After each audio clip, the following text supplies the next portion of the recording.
Alright, hello, good day to everyone, good day. First of all, can I give myself a round of applause? Because I'm sure lahat naman kayo gusto nyo akong palakpakan, pero of course, I cannot appreciate it because we are doing this online. So, I'm just going to give myself a round of applause. Okay? So anyway, the organization messaged me and asked me to talk about a very important and interesting psychological concept, which is self-actualization. So the title of my talk for today is Self-Actualization, What It Is and What It Is Not. Now, I'm sure you are smart students here. Based on the title, you can already sense what are we going to do for today. No? I'm going to share with you the wrong ideas people have about self-actualization, and given that wrong understanding on self-actualization, how can we correct it? So mamaya pag-uusapan natin lahat yan. But before I give my talk on self-actualization, I want to start by introducing how I view the human mind. As you already know, I am a psychology professional, so my job is to study the human mind. But kaming mga psychologists in the psychology department, we differ in the way we understand or we view the human mind.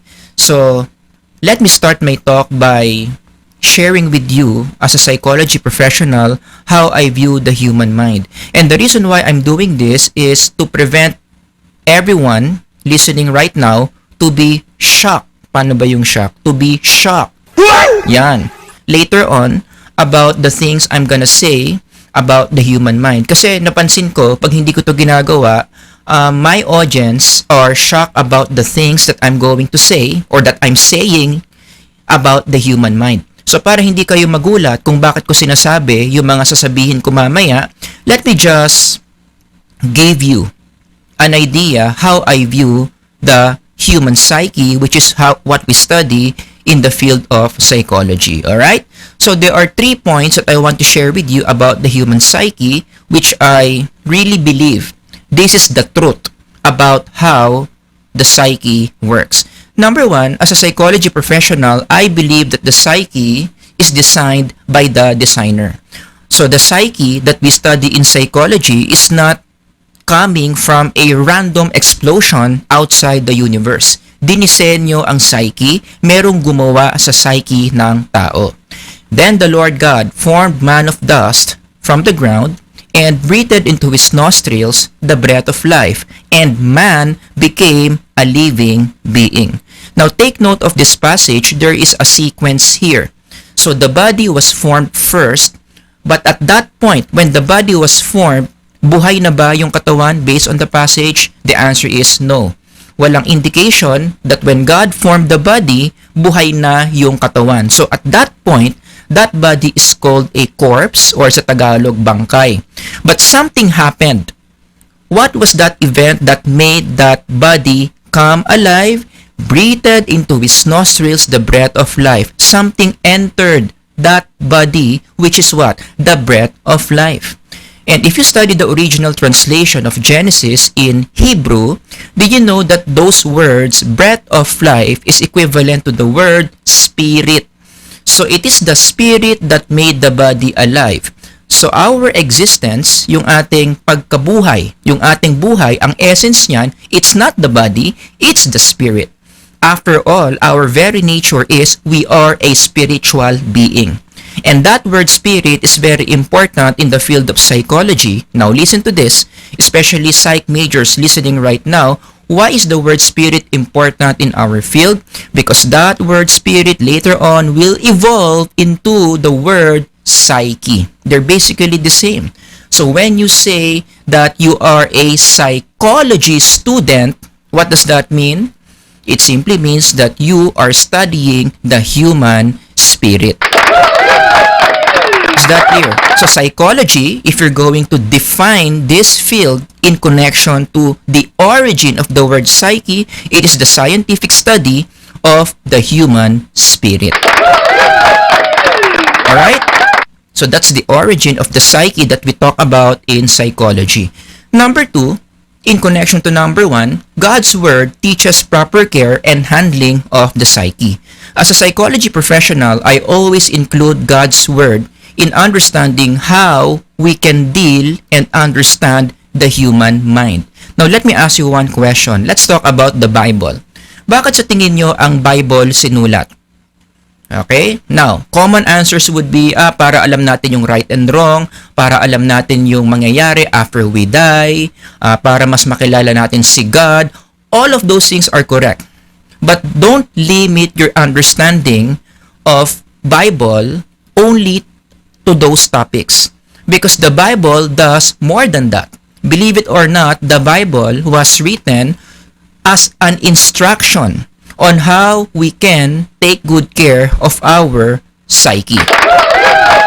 Yes, because our Creator knows that our psyche is very important. He gives us sets of instructions on how to take good care of our psychological well-being. So ang Biblia, hindi siya killjoy na libro. Hindi siya puro Jesus lang. Hindi siya puro heaven and hell. In fact, there are many teachings in the Bible that directly teaches us how to take good care of our mental health. And that includes what? Did you know that the Bible also teach us about self-actualization, which is our topic for today? Believe it or not, if you study the Bible page by page, from Genesis to Revelation, ang dami-daming mga katuruan ng Bible that directly leads to self-actualization. Like what? For instance, did you know that the Bible teaches many psychological principles that leads a person to self-actualize? The Bible teaches different spiritual skills that leads to self-actualization. The Bible teaches us to unlearn unhealthy spiritual patterns that stops us from self-actualizing. And most importantly, the Bible teaches us how to be near the source of our psyche, which is God Himself, that will enable us to self-actualize. All of these things are being taught in the pages of the Bible that enables us to better self-actualize. So wag niyong iisipin, lalo na yung mga psych majors dito, that the Bible has nothing to do with psychology. Let me correct that. The Bible has everything to do about human psychology. That's why I will go as far as saying, if you are a psych major, therefore you study the Spirit, one requirement that you need to do is you study the Bible. Because if there is one book that talks about the Spirit in an accurate way, a book that teaches about truths, about the Spirit, about the psyche, it is the Bible. You're a psych major, you need to be reading the Bible. And last one, number 3, scientific psychological discoveries confirm the biblical psychological claims. This is the reason why I always include God's Word in the way I understand the human psyche, because I have a higher respect to the Bible than the scientific study of psychology. But in connection to that, no, alam nyo ba, between psychology and the Bible, there are a lot of overlaps. There are a lot of things that psychology says, which the Bible also says. And what's amazing about this is between psychology and the Bible, sino nauna? Sino ang nauna na nagsabi tungkol sa mga psychological truths that we accept in the field? The Bible first. Thousands of years before scientific psychology.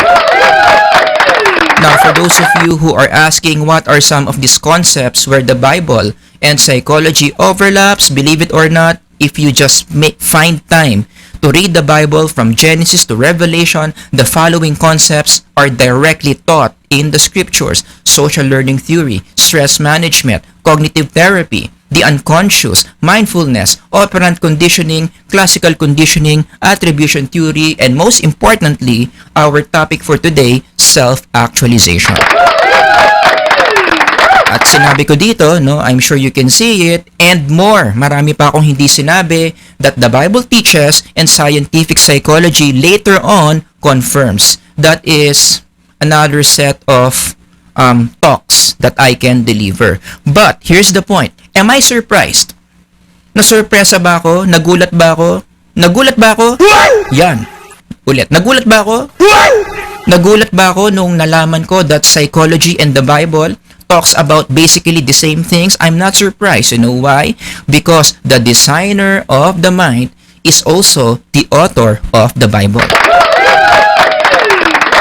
They came from one mind, right? So the author or the creator of the mind happens to be the author of the Bible. Yung Biblia at saka yung psyche na pinag-uusapan natin in our field, pareho lang kasi ng maker yan. No wonder, mag-overlap talaga yung sinasabi ng Biblia at ng psikolohiya. So that's exactly what we are going to do today in connection to those three ways I view the human mind. We are going to study a very interesting concept in psychology using biblical wisdom and scientific studies in the field of psychology. So I hope by now everyone listening are already very excited, as I am. Let me now present to you my outline for my talk this day. 3 parts lang naman to, mabilis lang ako, no? Part 1, let's define what self-actualization is. Part 2, I'm going to reveal to you the misconceptions that people have about self-actualization, and for each of those misconceptions, I am going to immediately correct the misconceptions and tell you the truth about self-actualization. And last one, number 3 or part 3 would be, I'm going to discuss to you possible applications and responses that you need to be doing in connection to what I will be saying in this talk about self-actualization. Alright? So I hope you have your notes with you, especially the psych majors listening. Part 1, let's now define self-actualization. Tuwing maririnig nyo yung salitang self-actualization, in fact, kahit hindi ka psych major, I'm sure you will be connecting this to the name Abraham Maslow. And Abraham Maslow is very connected to a theory in psychology called the hierarchy of needs theory. Yes, believe it or not, hierarchy of needs is considered a theory. Okay? It is a theory in psychology. Hindi lang siya concept. It is a theory. And as we know, in science, what does a theory do? A theory answers certain questions about the world. Well, in our case, in psychology, a theory answers sets of questions about the human mind. So, ang tanong, given the hierarchy of needs theory by Maslow, what questions does it answer? Did you know, for example, that the hierarchy of needs answers this question? How to take care of ourselves? Remember, we are spiritual in nature. We are spirits ourselves. What are the needs of a spirit? How should we treat the spirits? What are the things that a spirit needs? This theory answers that question. The theory also answers this question. How to make the psyche healthy? Hindi lang naman yung katawan yung kailangan maging malusog. Even our spirit. Again, we are spiritual in nature. What do we need as spiritual beings to make our spirit healthy? Again, the hierarchy of needs theory answers that question. Now, did you know that the hierarchy of needs theory also answers this question? How do you enhance the psyche of others? Yan ang problema sa maraming tao, no? The hierarchy of needs theory is being used for selfish needs. Lagi na lang natin kinoconnect sa sarili natin. O ano ba yung mga kailangan ko sa hierarchy of needs? Ano ba yung mga bagay na wala pa ako sa hierarchy of needs? Well, again, the theory aims to answer questions about the self, but we can also use this theory in connection to other people. Kung meron kang taong gustong alagaan, for example, your parents or your significant other or your friends, how do you take good care of another human being? Or yung anak mo in the future? Anong sagot? Hierarchy of needs theory can answer that question. How do you take good care of another person's psyche? Again, that theory answers that question. Liwanag. So far, that's what I want you to know about the hierarchy of needs. It is not just a concept, it is a psychological theory. So if you are using the hierarchy of needs to explain human behaviors, kahit hindi ka psych major, well, guess what? Nagiging, in a way, parang psychologist ka na rin. Because that idea, the hierarchy of needs, is a psychological theory. Now, let's define self-actualization as a concept. Diba? Kasi yung self-actualization, nakikita yan doon sa on top of the pyramid, no? And that will be our focus for today. So, let's define this. This definition came from APA, the American Psychological Association. Syempre, isa ito sa mga pinaka nirerespeto na organization in the field of psychology. Let's read. What is self-actualization? Important words are in yellow. As I go along, I'm going to emphasize on the yellow words. The complete realization of which one is capable, involving maximum development of abilities and full involvement in and appreciation for life, particularly as manifest in peak experiences. Continue. The term is associated especially with who? Altogether with Abraham Maslow, who viewed the process of striving toward full potential as fundamental yet obtainable only after the basic needs of physical survival, safety, love and belongingness, and esteem are fulfilled. OMG, that is a very long definition of self-actualization. I'm sure ayaw nyong i-memorize nyo yan, especially the psych majors, right? So, ang gagawin na lang natin, we are going to simplify what is self-actualization in my own paraphrasing. In summary, self-actualization is what? Altogether, read with me. You are functioning exactly how you are intended or designed to function. Let me repeat. You are functioning exactly how you are intended or designed to function. And we have to differentiate the terms that we are using in connection to self-actualization, no? Anong pinagkaiba ng self-actualizing sa self-actualized? Yung self-actualizing, proseso. Kaya nga may ing eh. It's an ongoing process. You are in the process of getting there. What is the destination of self-actualizing or self-actualization? Being a self-actualized person, ibig sabihin nun, you are already there. You see the difference. Self-actualizing is the process. Being self-actualized yourself is the destination. Okay? So, yun yung pinagkaiba ng self-actualizing sa self-actualized. Or in the own words of Abraham Maslow himself, what does he say? What a man can be, he must be. This need we call self-actualization. So, self-actualization is a process where we move from our potentials, can be, towards be.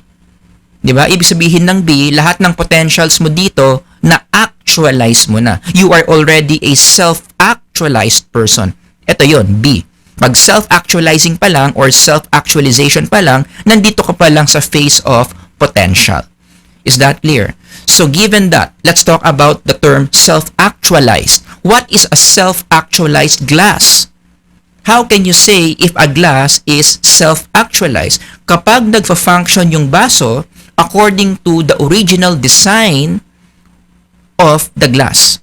Kapag yung baso nagfa-function siya, yung functioning niya tugma. In Tagalog, tugma sa disenyo niya, sa intention ng baso, then that is a self-actualized glass. Para saan ba ginawa yung baso? Para mag-hold ng water at inumin ng isang tao na nauuhaw. So when you see a glass filled with water and then ginagamit ng tao, iniinuman niya yung baso, then that glass na hawak ng tao is a self-actualized glass. Because the glass is functioning according to its intended design. Now, you apply that in a human being. What is a self-actualized psyche? When your design is equal to how you are living your life right now. Specific example, let's say you are designed, you are intended to be a teacher. And right now, at this very moment, you are a teacher, then you are a self-actualized psyche. Let's say God designed you to be an athlete. He gave you a very athletic body. Yan yung potential mo. You have high levels of athleticism. And you are a professional athlete right now. you do sports every day of your life, then we can say you are a self-actualized psyche. Yung potential mo, dinevelop mo to the maximum level at yun ang ginagamit mo araw-araw in your everyday life. In connection to this example, parang si Jeremy Lin. Diba, what did he say? Let's read. I've been blessed with a talent. So that talent, it used to be his potential. And that talent is my, altogether read, passion. So why wouldn't I wake up every single day trying to become the best basketball player I could become in order to glorify God? So in those words by Jeremy Lin, again, we can say that he is a self-actualized person. Kasi yung kanyang potential, dinevelop niya to the maximum level, and that's what he is doing every day. Actually, whenever I teach this idea, I remember one passage. Your eyes saw my unformed body. All the days ordained for me were written in your book before one of them came to be. Whenever God places a human being in this world, He places that person inside the mother's womb. God can see something in that developing embryo, as written here. No, God can see something, and these things are written in His book. And what does He see? He sees the potential He gave you. God designed us to be someone or to do something. Lahat tayo. 'Di ba? In biblical terms, meron tayong purpose, meron tayong calling, and that is within our DNA system. We have potentials written in our DNA which God can see. But since we are living in this world na merong free will, hindi naman tayo prisoner ng ganyang ng number one, no? We can choose not to self-actualize. It is our choice if we will actualize our God-given potentials or not. So, ibig sabihin, you can choose to go towards your self-actualized self, or you can choose to move away from your self-actualized self. Wala namang pilitan pagdating sa self-actualization. But anyway, to make the long story short, baka masyado na ako maraming sinasabi, again, we focused more on the definition of self-actualization, which is, altogether, please read, you are currently functioning according to your God-shaped design. That's what it means to be self-actualized.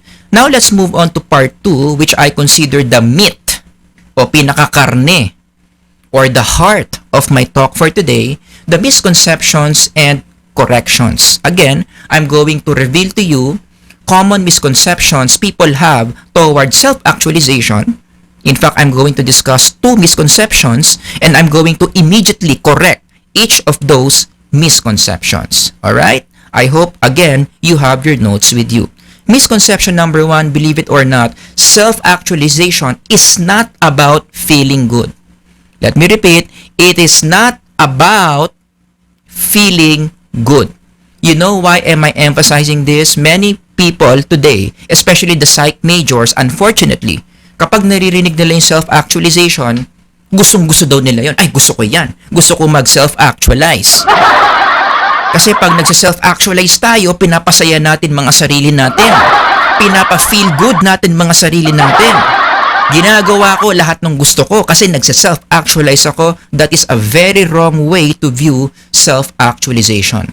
Unfortunately, the media, popular psychology is adding to this misconception. Kaya maraming mga popular authors na yung iba naman dyan, hindi nakakaintindi ng self-actualization, they are also distorting the idea of self-actualization, and they write books like this. Feel good about yourself. Feeling good. The new therapy. 30 things I love about myself. How to love yourself. The self-love workbook. And these authors say by doing these things that they write in their books, you are self-actualizing. That's wrong. That's a misconception.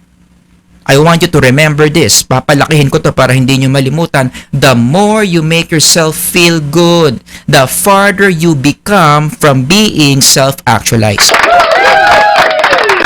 Let me repeat, the more you make yourself feel good, the farther you become from being self-actualized. Let me demonstrate. Ganito nangyayari sa'yo, oh.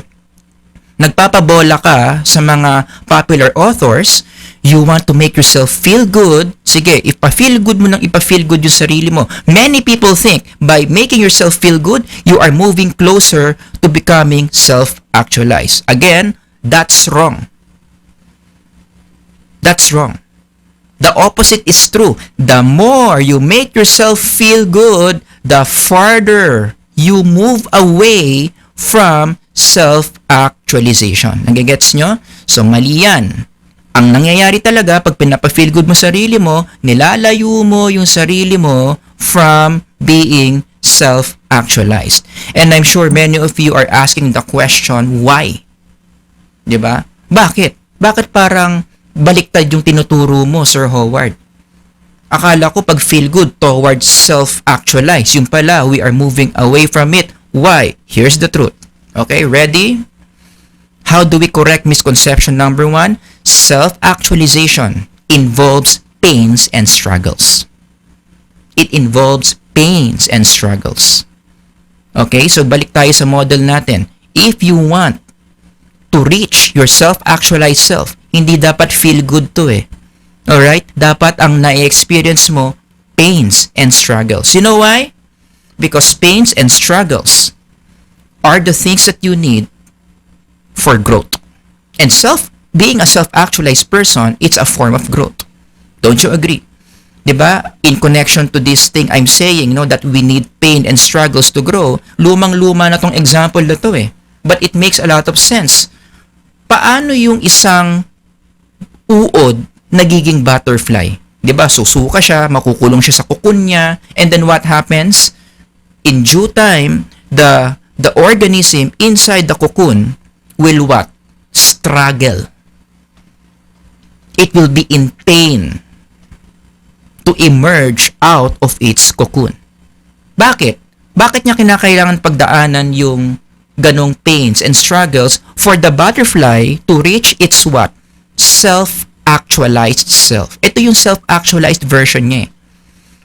But that butterfly will not become like this if it will not undergo this process of pain and struggle. Subukan mo tanggalin yung cocoon niya para hindi siya mahirapan, para hindi siya mag-struggle. Do you think ganito kaganda yung ending niya? No. You are not doing the butterfly a favor if you take away his pains and struggles. You are moving away that butterfly from its self-actualized self. So what does the butterfly need? It needs pain. It needs struggle to reach its full potential. Kaya nga maling-mali yung konsepto ng feel-good approach. Self-actualization. Make yourself happy. Make yourself comfortable. No. The more you make yourself comfortable, the more you are moving away from your self-actualized self. And other than butterfly, the same principle sa tao. And I teach this in developmental psychology. I'm sure the psych majors here know what DevPsych is. Developmental psychology, one of my favorite subjects. Diba? If there is one lesson about DevPsych that I want to teach today, it is that growth, pain, and struggles are friends. There is a strong link between pain and struggles and the growth that you experience. Let's talk about human development. How you develop from infancy up to old age. Don't you agree? Yung development ng tao, punong-puno ng pains and struggles yan. Diba? Yung maturity mo, before you reach your maturity, you need a lot of pains and struggles. Like what? Well, in the lifespan, from baby to old age, kinakailangan mong pagdaanan yung mga sumusunod. Constantly, you need to be disciplined, di ba? Ilang sigaw ang tatanggapin mo from your parents, ilang palo, ilang criticism. Nako. What else? You need to undergo ignorance. You don't know a lot of things. And that feels bad, di ba? Ang dami-dami mong hindi alam. There are times you will be bullied in school. Now, I'm not saying it's a normal process in school. Hindi dapat yan, hindi normal yan, but we have to accept it. It happens. There are times students, our classmates don't like us and we get bullied. What else? As we grow older, we experience certain limitations, especially during adolescence. Ang dami-dami mong mga gustong gawin na hindi mo magawa kasi yung social rights mo limited pa lang. Kasi minor ka pa lang. And it sucks at times. Right? What else? You need to undergo school. Oh my goodness. Can you imagine the struggle we experience in school? Don't you agree? Papagalitan ka ng teacher, maraming assignment, may surprise quizzes, magpe-periodic exam. Oh. 'Di ba? Nagigets nyo? Heartbreaks. Especially, again, during adolescence. It's the first time you experience it. You don't know what to do. The feeling seems so strong. Parang ang sakit-sakit sobra. First time mo na heartbreak. Yung gusto mo, ayaw sa'yo. Hindi lang yun. Yung gusto mo, ayaw na sa'yo. May gusto pang iba. At yung gusto niyang iba, yung best friend mo pa. Anong gagawin mo? You don't know what to do. That's a struggle. That's painful. And of course, our failures in life. Before you reach maturity, you will be experiencing many failures. Gusto mong mag-basketball team A. Hindi pwede. Bakit daw? Yung height mo masyado ka raw maliit. Mahina raw katawan mo. Gusto mong mag-dean's lister sana, kaya lang yung isang teacher galit sa'yo, binagsak ka. O, diba? You get my point? All these pains and struggles we need to undergo if we want to be mature. If we want to reach our full potential. Magigets nyo? Kaya nga maling-mali talaga yung misconception that I presented to you a while ago. That self-actualization, it's all about feeling good. No. You want to self-actualize, you need to undergo lots of pains and struggles. Now, let me just connect this to God's Word. Diba? In the Bible, there are a lot of examples that talks about that process, no? Yung paano nagiging self-actualized through pains and struggles. But let me just limit my discussion on two biblical characters. The first one is Joseph. If you want to read about Joseph, just read Genesis chapter 37. And number 2 is David. You can just read about him, 1 Samuel chapter 17. Pero let's apply this principle to those two biblical characters. Let's talk about Joseph. Joseph the Dreamer. Joseph the Dreamer, puro pa lang siya potentials nun. Kasi ano siya young Joseph pa siya niyan Wala pa siyang control sa bibig niya. Medyo mayabang-yabang pa si Joseph niya. Okay, so that was his potential version. Pero ano yung self-actualized version ni Joseph? He became one of the most powerful rulers in Egypt. But how did he move? How did he actualize his potential? Was it all about pleasure? Was it about taking good care of himself? Answer, no. He underwent many pains and struggles before he became Joseph the ruler. His self-actualized self. Ano yung mga pinagdaanan niya? He was hated by his brothers. He was betrayed by his own brothers. He entered into slavery. Naging biktima rin siya ng fake news. Sabi ng asawa ni Potiphar, nag-attempt daw si Joseph na i-rape siya. Hindi naman pala totoo, but Potiphar believed. So he was sent to prison. Oh my goodness, but all of these bad things happened because these are meant to move Joseph to become his self-actualized self. And he knew this. He knew this. Kaya nga, he was not bitter to God. Kahit na ang daming mga nangyari sa kanya, nagkamalas-malas siya, he didn't blame God. In fact, at the end of the story, after he faced again his brothers who betrayed him, who hated him, who sold him to the Egyptians, hindi siya galit Wala siyang bitterness sa kanila. Wala siyang bitterness sa Diyos. You know why? Because he knows he needs to undergo those things to achieve his self-actualized self. What did he say? You intended to harm me, but God intended it all for good. And those words, for good, involves what? Joseph becoming his self-actualized self. Is that clear? How about David? Again, ano yung potential version ni David? The young David. David the shepherd. Wala pa siya masyadong skills dyan. Batang-bata pa si David niyan. Pero ano yung self-actualized version ni David? He became king of Israel. That's his self-actualized self. That was his full potential. Question, how did he move? From David the shepherd to David the king. Ano? Beds of roses? Minahal niya ng minahal yung sarili niya? Ginawa niya ng ginawa yung mga hobbies niya? No. How did he move to the self-actualized version of him? Again, pains and struggles. He faced Goliath. He faced a lot of death threats kasi after niya talunin si Goliath, nagustuhan siya ng mga Israelites, King Saul was very jealous of him. To the point that King Saul wanted him dead. Pero buti na lang nakatakas si David, pero nung tumakas si David, hindi siya tinantana ni King Saul.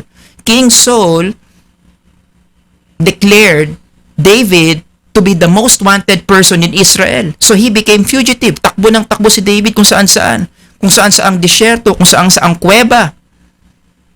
And no wonder, he underwent depression. You read the book of Psalms. Ang dami mga Psalms doon written by David. It shows the extent how sad David was during those times that Saul was running after him. O, di ba?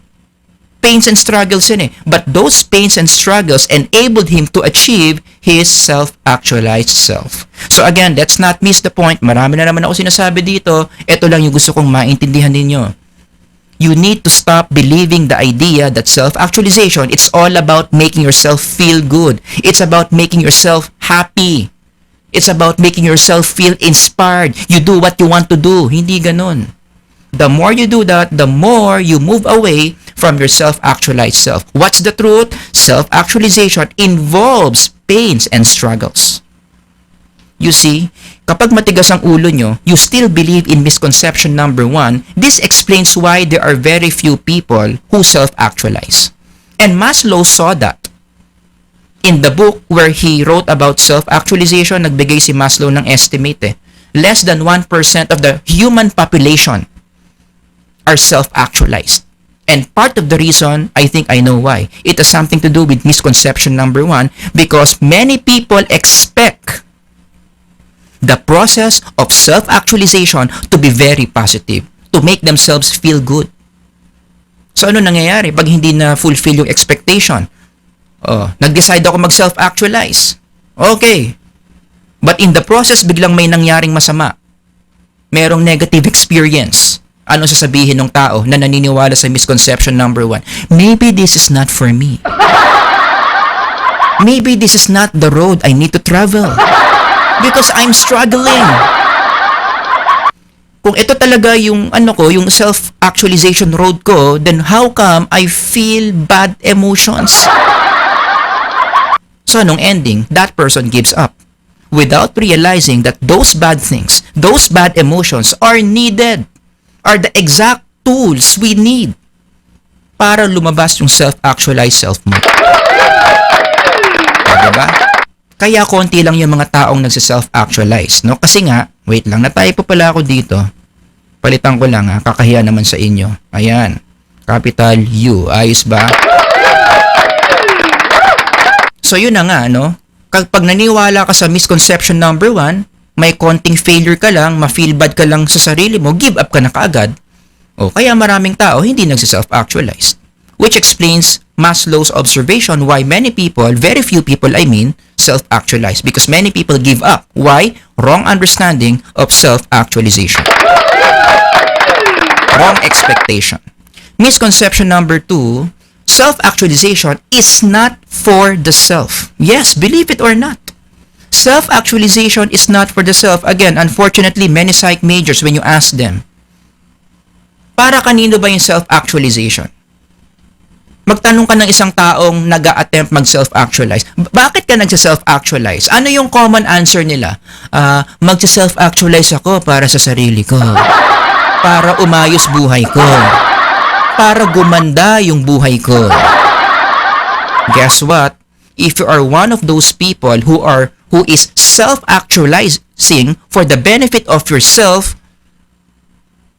mali yan. That's not the point of self-actualization. As I mentioned, self-actualization, it's not for the self to enjoy. Sino dito tinamaan?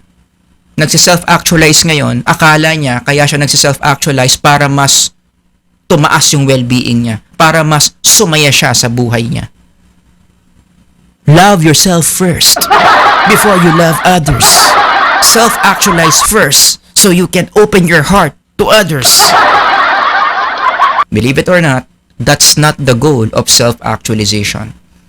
O, i-correct na kaagad natin. Ano yung totoo tungkol sa self-actualization? The end point of self-actualization is, altogether please read, selflessness. Selflessness. Going back to the definition of self-actualization by the APA, tanungin mo, why do you want your potentials to be realized? Why do you want to achieve your capabilities? Why do you want to achieve your maximum development of your abilities? For what? For who? Anong tamang sagot? May tamang sagot dyan, ha?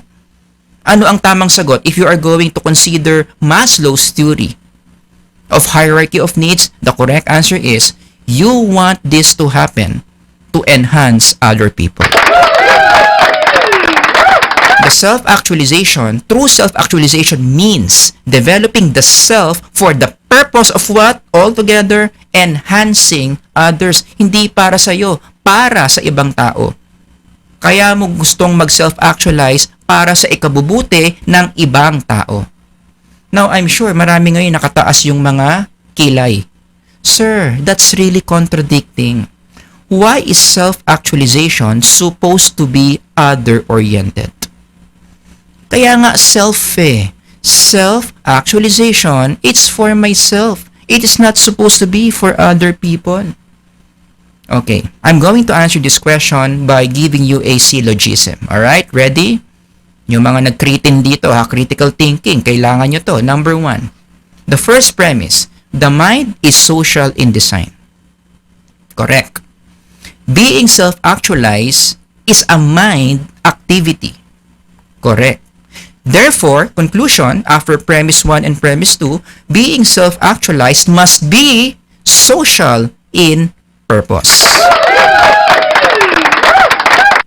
That's the reason why self-actualization is supposed to be other-centered, because of this syllogism. But of course, yung mga hindi convinced dyan, no? Ang crucial dito, patunayan natin that the first premise is true. After all, the second premise came from the first premise and the conclusion also came from the first premise, right? So, ito yung pinaka-crucial eh. Totoo ba na yung mind natin, it is social in design? The answer is yes, that's true.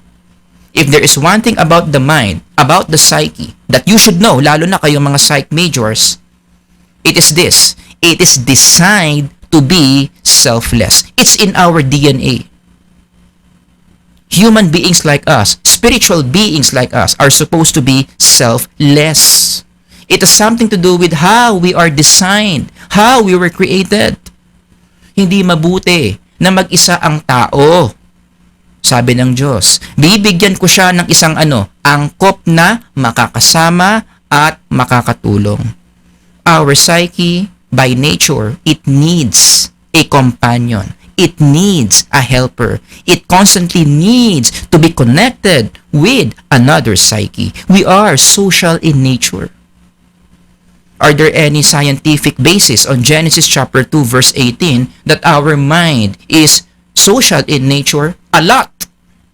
Ang dami. And I can go all day discussing these supports, but let me just give you 3 supports. That our psyche is socially designed. Number 1, take note of attachment.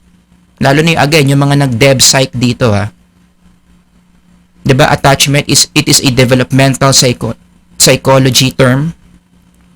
Anong ibig sabihin ng attachment? By the time we are born, one of the first needs that we need to have is what? Connection to another human being, specifically our caregivers. We have a need to be attached with a caregiver. Alam nyo yan, John Bowlby, Mary Ainsworth. And what happens if you give that infant the need for attachment? All the good things happen to that infant. Why? Kasi nature niya yun eh. Nature niya talaga na ma-attach. So kapag binigay mo yung attachment, kinonect mo siya sa isa pang tao o sa dalawang tao who are the caregivers, good things will happen to the psyche. Like what? Building blocks of self-esteem. Helps the baby to achieve identity, building blocks of identity, language, emotional regulation, social skills, you name it. And you reverse this.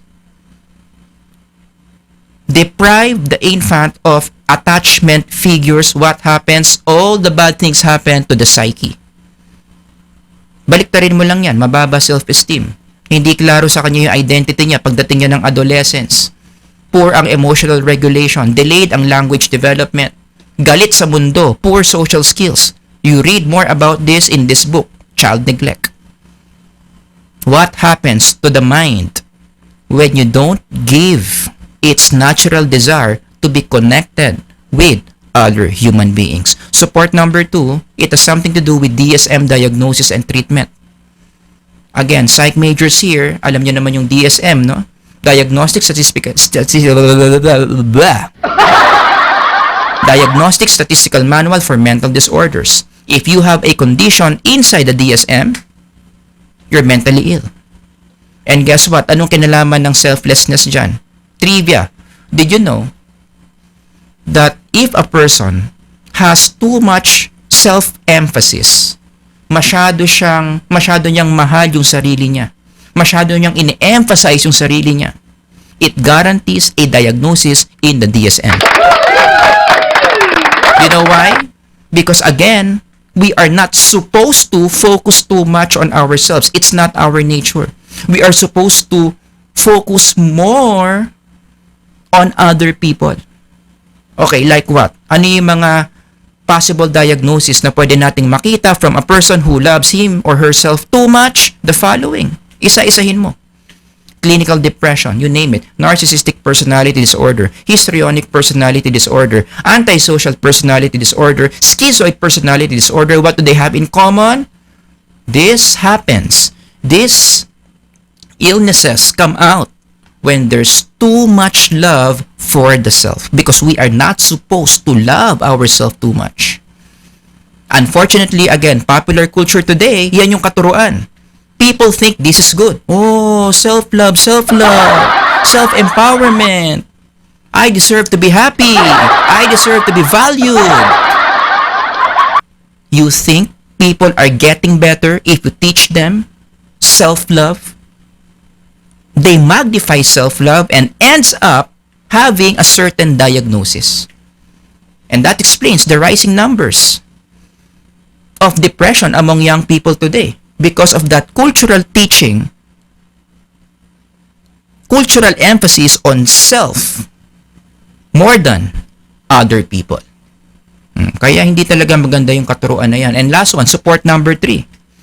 According to pro-social behaviors research, our psychological system becomes better when we do behaviors enhancing other people. That's the conclusion of from those hundreds of pro-social behaviors research. Helping others generally improves our psychological functioning. If you don't believe me, you can just read these articles. Basahin ko na lang yung yellow words, but it's a journal article which you can download from Google Scholar. Diba? This is about people. They studied people who love to help other people. When we help others, in their conclusion, we help ourselves. The evidence for the benefits of giving is now extremely powerful and suggests that healthcare professionals might wish to recommend such activities to patients. In another article, again, just download this from Google Scholar. Strong correlation exists between the well-being, happiness, health, and longevity of people who are what? Emotionally and behaviorally compassionate to others. Mas nagiging maganda yung mental health mo kapag compassionate ka sa ibang tao, hindi yung idol mo yung sarili mo. In another article, helping others is associated with what? Higher levels of mental health. Again, why are these good things happening? When we connect to other people, because we are supposed to, that's our nature. Now, in connection to the biblical wisdom, yung mga sinabi kong mga researches are already foretold in the Bible thousands of years before scientific psychology. Isaiah said this. Kapag nagugutom yung kapitbahay mo at kusang loob mong pinakain sila, ano mangyayari? Sisikat ang liwanag sa inyong nasa kadiliman at ang inyong kapanglawan ay magliliwanag gaya ng katanghaliang tapat. Your dark moods becomes brighter when you help other people. My personal favorite, a generous man will prosper. He who refreshes others will himself be refreshed. Proverbs 11:25. So I hope, after listening to all these evidences, I was able to show you that premise number 1, premise number 2, and the conclusion is true. Therefore, totoo talaga yung truth number 2. The end point of self-actualization is selflessness. Misconception number 2 is wrong. Self-actualization, it's not for the self. Kaya nga again, kung matigas ang ulo mo, naniniwala ka pa rin sa misconception number 2. Don't you realize? This is a very valid question. Marami akong kakilala. Nagsa-self-actualize naman ako, sir. Mahal na mahal ko naman yung sarili ko. Pinapaligaya ko naman lagi yung sarili ko. Pero bakit feeling ko hindi ako fulfilled? Now you know the answer. Because the way you define self-actualization is wrong. You are doing it for yourself and not for other people. Now, you know, honestly, whenever I teach this, marami mga psych majors na kataas ang kilay sa akin. Galit sa akin. Kasi idol na si Abraham Maslow. Akala talaga nila ang self-actualization, pampasaya ng buhay yan. And they will tell me, sir, why are you putting words in Maslow's mouth? That self-actualization, it's not about the self. Ano sagot ko dyan? Ito ang sagot ko dyan. For those of you, inside your heads, you are telling me these words, let me reveal something to you about Maslow's hierarchy of needs. At magugulat kayo dito. Alam nyo kung ano? Ano tong revelation tungkol sa Maslow's hierarchy of needs na hindi masyadong tinuturo sa mga classrooms? I know this because I teach theories of personality. Don't you know that the hierarchy of needs by Maslow, it's incomplete. Itong model na nakikita nyo ngayon, where self-actualization is the pinnacle of the hierarchy, that was later on modified by Maslow himself. Towards the end of his life, shortly before his death, Maslow realized that the model he originally created lacked something. He realized that self-actualization is teaching people how to be selfish. But upon reflecting, upon looking back in his own life, from his observations of people around him, the point of life is not to make yourself happy through self-actualization.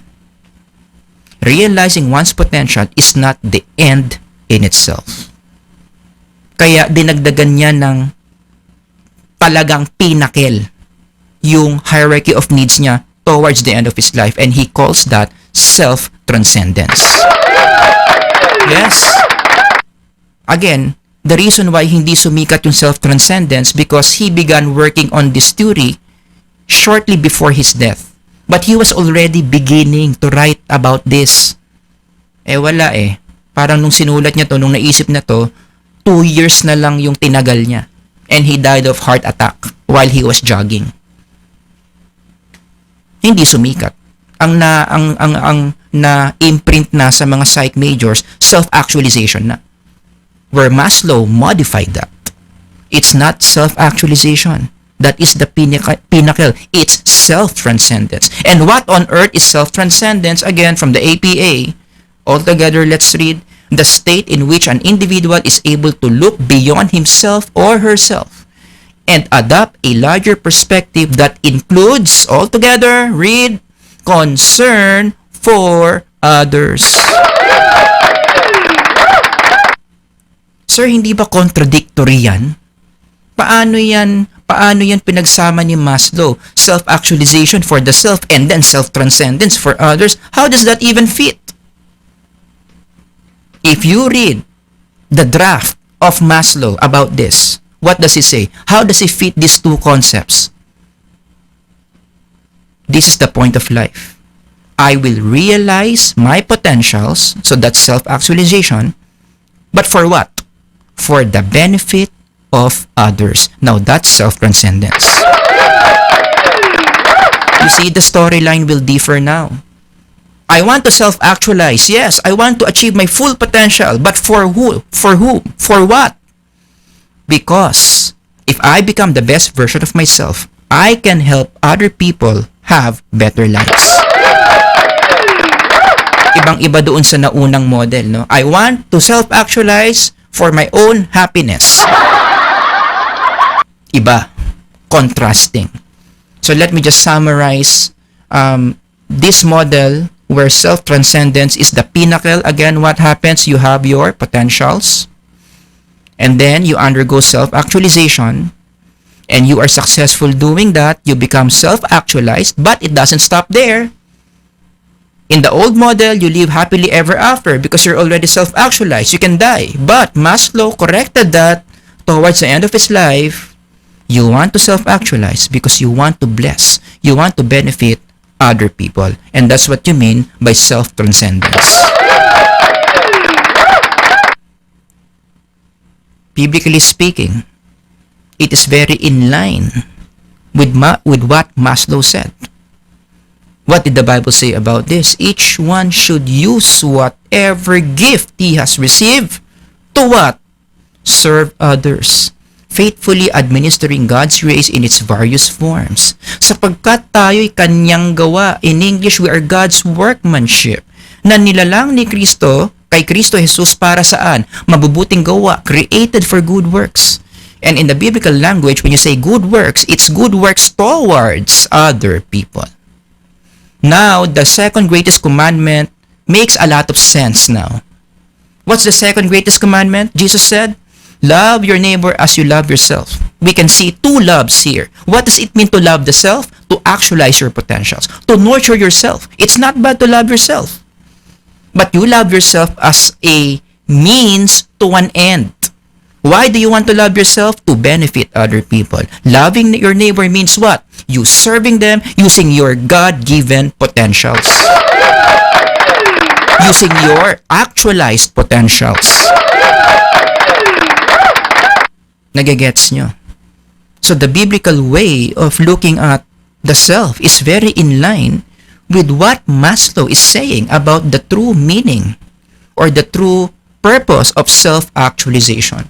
So again, for those of you who are telling me, why are you putting words in Maslow's mouth? That self-actualization is not about the self. My response, I'm not putting words in his mouth. I am teaching what he actually said. As I close part 3, applications. I hope you're still there. And I hope it's okay for the org that I go overtime just a little bit. No? This is very important. What are the applications that you need to be doing after you listen to this talk? Number 1, please, every day, fulfill your purpose of serving others. For those of you who don't know what your purpose in life is, sir, hindi ko pa alam anong purpose ko. Now, let me tell you what your purpose is in general muna. General level, you are created to serve other people. That's your purpose. You start there. At ang daming implications niyan. What's the implication of that? Whenever you wake up in the morning, one of the first questions you ask yourself is, how can I serve others today? How many of you ganyan? Pagising mo sa umaga, that's the first thing that you think about. What can I do today that will enhance the lives of other people? How can I serve other people today? That is how our psyche is supposed to be thinking. But again, our culture counters this, teaches us how to serve ourselves. In connection to your studies, o yung mga nawawalang gana mag-aral dito, you can use this lecture to motivate yourself to study better. You ask yourself, given your course, kung ano man tinitake mo, psychology, engineering, whatever, I don't know your courses. But given your course, how do you think taking this course can make you serve others in the future? Kaya nga, if somebody asks you, anong plan mo in the future? Many college students will answer, ako sir, di ko pa alam eh. I will be testing the waters eh. That's not a healthy answer. Alam niyo kung anong tamang sagot dyan? Anong plan mo in the future? Ang tamang sagot dyan, I plan to serve others. using the knowledge that I obtained from my studies. Ganun. Nagigets nyo. Application number 2. Identify your unique design. Let me repeat. Identify your unique design. Again, we are all called to serve others. That's our general purpose. Pero dito napapasok yung uniqueness natin. In what way are you called to self-transcend or to serve others? In what way?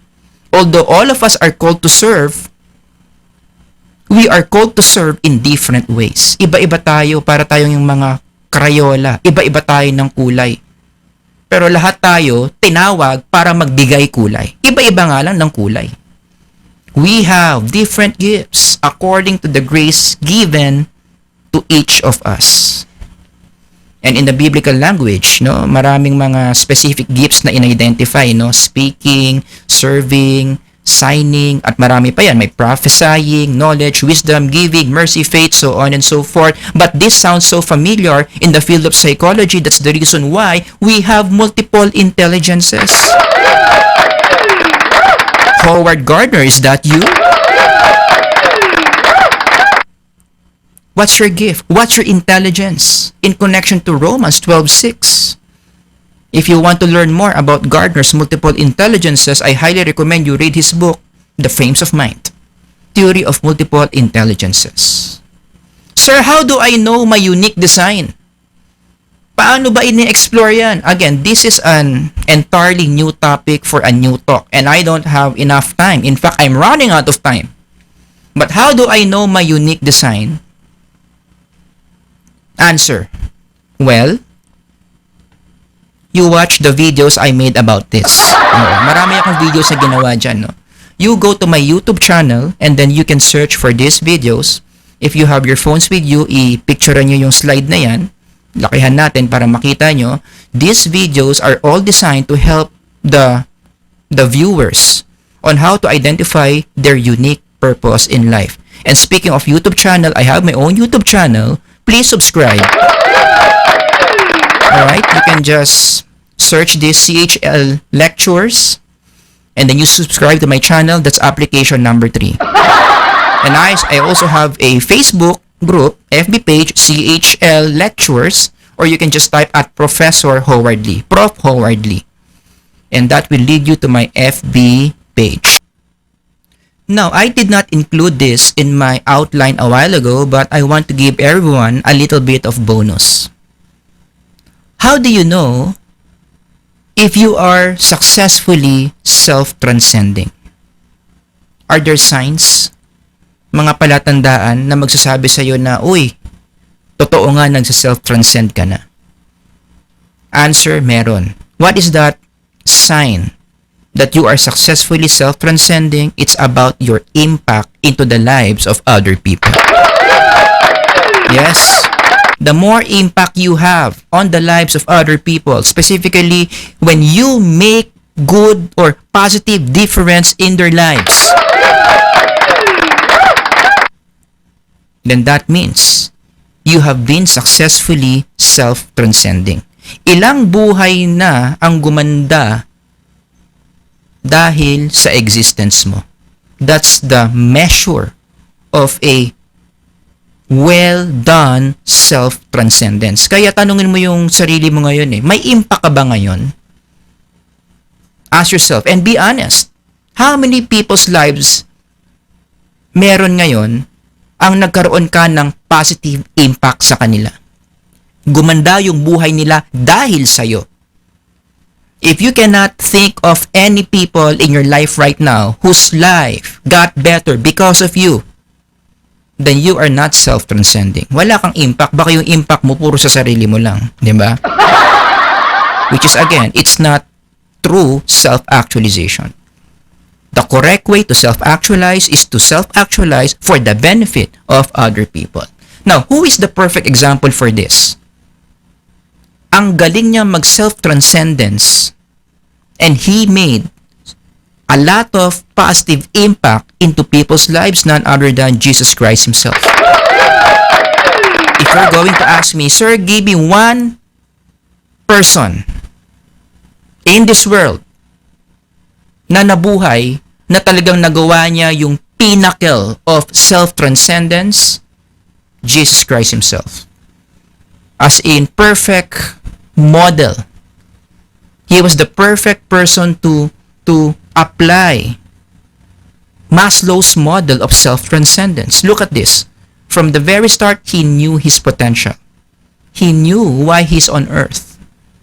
And then, as he grew older, diba, if you read the scriptures, he actualized his potentials. And most importantly, majority of his days were spent transcending himself, blessing others using his potentials. He healed the sick. He taught the ignorant. He gave life to dead people. He fed the hungry. He gave everyone salvation. No wonder, sobrang lakas ng impact ni Jesus in human history. Top 1 na pinakamagaling na nag-self-transcendence, Jesus himself. And what was his impact? Greatest man in history is named Jesus. He had no servants, yet they called him master. He had no degree, yet they called him teacher. He had no medicines, yet they called him healer. He had no army, yet kings feared him. He won no military battles, yet he conquered the world. He committed no crime, yet they crucified him. He was buried in a tomb, yet he still lives today. That's the kind of impact that you will enjoy when you become successful in transcending yourself. So again, after everything I've said, what is the conclusion? The conclusion for today's talk is, you exist to actualize yourself to bless others, for the benefit of others. You do not exist for your own pleasure. That is the true meaning of self-actualization. Alright, thank you for listening, everyone. I know medyo nag-overtime ako, no, but these things are really important for you to know. I hope I made an impact in your life by sharing these things to you. Alright, so let me now turn you over to the org. So what's next? But again, thank you everyone for your attention. Subscribe to my channel. Alright, bye-bye.